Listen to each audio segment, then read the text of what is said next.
Researchers have cut these cartridges open after the printer declared them dead. The screen said empty. The tank was not. So let's test the word. Empty means out of ink. Wrong. In some tests, a cartridge tapped out with up to 40% of its ink still sitting inside. 40%. You threw away nearly half a cartridge that was begging to keep printing. Here's why it happens.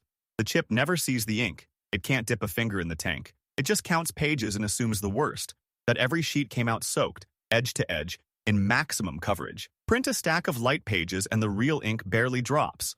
But the counter climbs anyway, marching toward a number it was told meant empty. The cartridge wasn't empty. The counter just decided it was. Now forget the extreme case and look at the average. Across the typical cartridge, studies put the wasted ink at roughly a fifth of what you paid for. 1/5. Gone. Full and sealed. Put that in cartridges instead of percentages. Buy 10 cartridges over a few years. 2 of them, on average, you hand straight to the trash. Never printed a word. You didn't run out. You were told to. And if blocking and lying weren't enough, there's a third move. Some cartridges expire. By the calendar. The chip carries an install date and a kill date. Reach the kill date and the cartridge stops working, even if it's full, even sealed in the box. Milk expires because it rots. Ink doesn't rot on your time scale. This cartridge expires because a number in a chip said, "Today is the day." Full tank. Locked door. By appointment. Think about what that means. You can own ink that is perfectly good and still be forbidden to use it.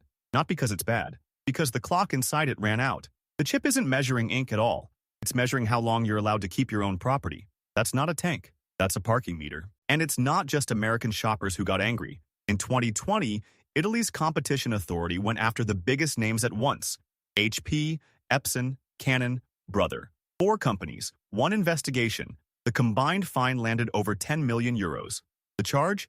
Designing printers and chips to reject compatible cartridges and to nag you about ink that wasn't really running out.